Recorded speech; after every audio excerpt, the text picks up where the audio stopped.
Hey, how's it going, guys? So we got a new update for Escape from Duckov, patch 1.3.10. The patch notes for this update are very vague, and it doesn't really tell the whole story of what was included with this update. So we're gonna go over it today, and we're gonna cover as much as we can. I'm definitely gonna miss some stuff because this update is actually a lot deeper than I originally thought. Whatever I miss, whatever new weapons or items that I miss for this update, make sure to let me know in the comments so we can figure all of that stuff out and let the community know. Anyways, we're gonna get started with the new map. There is a new challenge map with the update. If you didn't know, there are new tickets, challenge tickets, going to this new area. It's called the 0 Degree Challenge. First off, how do you get the tickets? So people are reporting that you can buy it inside the bunker. I can't at the moment. I think it's locked behind some quests. I haven't done all the questing in this playthrough. So maybe eventually when you do all your questing, you'll be able to buy it from the vending machine just directly in the bunker, and then take the ferryman in the sewer just to get there really nice and quick. But if it's not an option for you, just like it is for me, see, when I talk to him, I can only go to Farmtown and do the other challenge with the black ticket. You need to go to the farm map, and then the ferryman will be there waiting for you, and you can take him directly from farm. And so here's the Farmtown trader. This is the guy you need to come to buy the tickets if you're not able to buy them directly in the bunker. This is where he's located on farm. If you're new to the game or you haven't learned farm yet, he's right on top of this little mountain. You can get to him through bubble 1. Just teleport there if you're able, and talk to him, go trading, and he's got the 0 Degree Challenge ticket. He's got 3 of them in stock for 6 grand a piece, and he's also got the Frostbite ointment, which is going to be a pretty important item. He's got 3 of those as well for 1,094. I would recommend buying these because you might need them when you go to this new area. I'll explain later. You're going to need to take the ferry to the challenge location, but it's not this guy on the dock here. It's in a different location way over here by the sawmill, and it's going to be on this little land bridge right in the corner.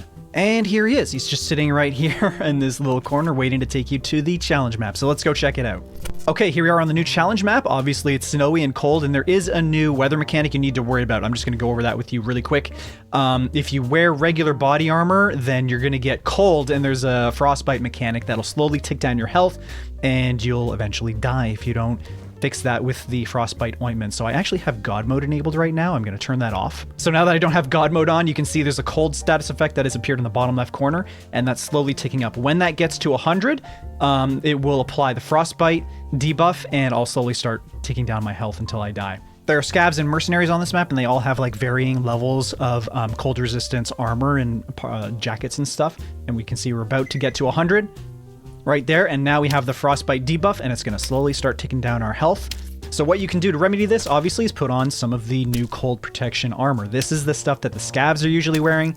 The jacket gives you 1 cold protection, and the hat gives you another 1. So we can just put those on, and now you can see the cold effect is going down, but we still have frostbite. Frostbite doesn't go away unless you use the frostbite ointment, so you need to use that to get rid of it. I don't think there's anything else you can do to get rid of it at the moment. Let me know if I'm wrong about that in the comments. But yeah, that's basically how it works. The cold protection armor works a little bit like the storm protection armor. You can wear one of them and you'll still get some benefits from it. So that's what I usually like to do. I wear my body armor, so I have protection in combat, and then I still have the beanie, and that gives me a little bit of cold protection. The cold status doesn't take up nearly as fast, but I do still have to worry about it. Right off the bat, right at the beginning, there's this new NPC you can talk to, and you actually can't talk to him, you can't trade with him or anything, but you can hire him as like a hired gun. And now he's gonna follow me around and fight for me. And he can be killed, and you can loot him also. So let's move up here and get into a little bit of fighting. And this guy's gonna start fighting for us. Shoot him, shoot him! There he goes, there he goes. Yeah, fight him, fight him. There we go. And he'll follow you through the whole map after you pay him with a Bitcoin, and he'll just fight for you until he dies. And when he dies, actually, unfortunately, you can't shoot him, you can't kill him, but when he dies, you will be able to loot him. One other thing you need to know about, there are little campfires kind of dotted around this map, and you can light them up. You can get a fire going if you carry in the Zippo lighter, whatever the hell this thing is. You can light up the fire, and you'll be nice and warm from the cold. I'm gonna use my frostbite ointment again. And we can see it totally got rid of the cold status. But when I move away from it, it'll start ticking up again. They are dotted around. They're kind of like, they're placed every once in a while on the map, and they're pretty easy to find. So you can see right here, we've got 2 bosses on this map, and you need to kill one to get to the other. Let's go take a look at those guys. So those enemies we killed, those were just regular scavs. These are the mercenaries. They have a little bit better armor. They have, it's like a mix of level 3 and level 2 armors, and it is snow armor. It gives cold protection. So you can wear this. This is an option for, you know, surviving the cold as well. And they have pretty, you know, standard loot amongst them. They have, you know, M4s and all of that stuff you've seen before. You will get protection from the cold if you go inside also. So we have 62 cold right now, but as soon as I go in, it's going to just plummet. That cold effect is going to go away. This guy here is Big Ice. He's the first boss that you're going to encounter on this challenge map.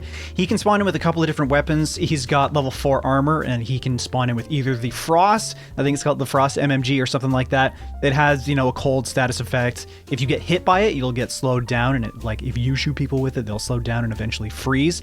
Kind of neat. And then he can also spawn in with an RPD, which is a belt-fed light machine gun, which goes absolutely insane. We'll be talking about the new weapons a little bit more in just a minute. But yeah, this is the guy. I have cheats enabled right now, so we're just gonna kill him. Oh my god. There we go.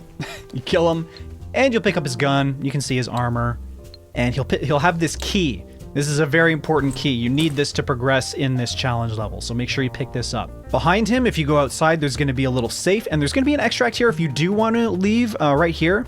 But there's a little safe for you to loot, which is kind of nice. To progress, you need to backtrack out from where you fought this guy, which was inside this warehouse. You need to go around, kind of make a little S-turn. This is all an area you would have already fought through by now. And there's this yellow container right here that the green key unlocks. And you can register the green key. You can see I've got a little green check mark. That's a mod I installed for registered keys. And so you won't really, like, after you kill him and get the key the first time, you won't need to do it again. You can just go straight to the second boss if you so desire. So open that up, and now we have access to the second boss. Wow, my shooting is really off today. The second boss is called Frost Commander. He's a lot like Speedy. He looks exactly like Speedy Group Commander, except he's blue, and he's got an Ice SR3. As far as I know, this is the only weapon that he can spawn with. I've never seen him spawn with anything else. And it does the same, like, cold and freezing status effects that the MMG does, and he's pretty fast. He's pretty aggressive. He's got level 4 armor also, and he has a little squad of dudes, just like Speedy does. They look pretty much identical, except they're blue. And yeah, you can fight these guys, kill them, loot him, get his gear. He does a lot of rolling, this guy. Kind of just like Speedy. Our Cole almost died there. That was crazy. But you kill Frost Commander, you can pick up his gun, and he's got some other loot for you too. And that's really the end of the level. You got another extract over here by the second boss, and you can extract with everything that you looted, and good times.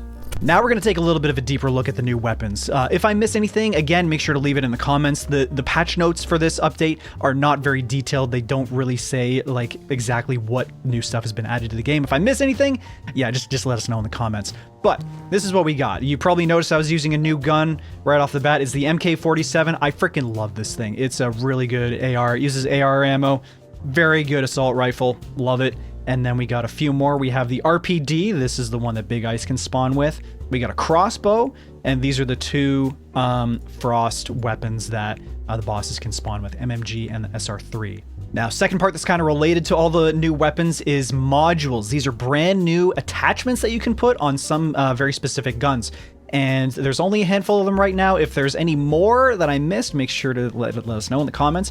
So some of these are pretty straightforward, like the SKS Precision module and the Toy Gun Damage module. They just kind of boost the weapon's stats, and like the SKS one gives penetration on each shot. But the other ones are pretty cool. So let's start off with the M14. This one turns it into full auto. This is without the module, semi-auto firing, and then with the module, let's put it on there.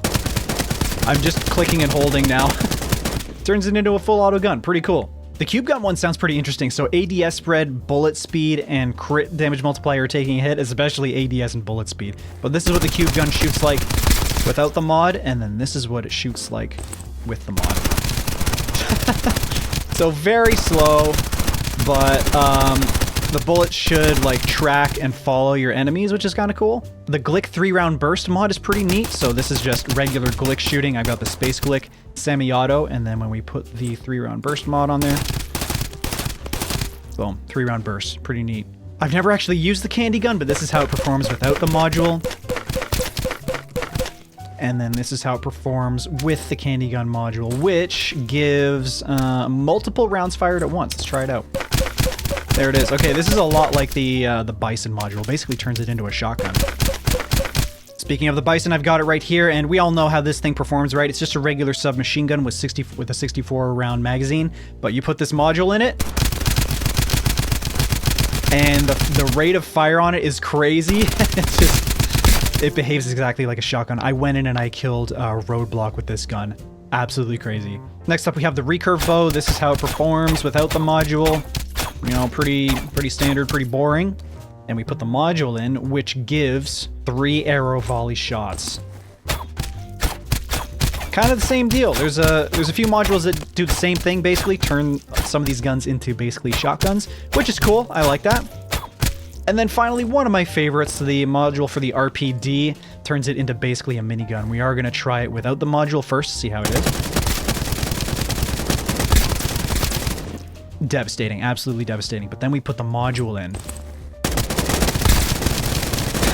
Holy... it's out of control. It spins up like a minigun, and it's just so fast. You can absolutely delete bosses with this. Also, before I forget, I'm pretty sure the crossbow is also newly added to the game with this update. These are its stats, and this is how it performs.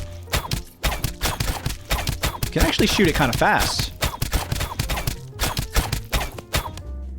Yeah, pretty cool. Okay, that's going to be it for this video, guys. If there's anything I missed, make sure to leave it in the comments so we can get together as much information as we can on this new patch. The official patch notes are just not doing it justice. It's actually a much bigger update than I originally thought. But yeah, I hope you guys enjoyed this video. If you did, make sure to leave a like on it for me. It really helps me out. Subscribe if you want to see more, and I will talk to you in the next video.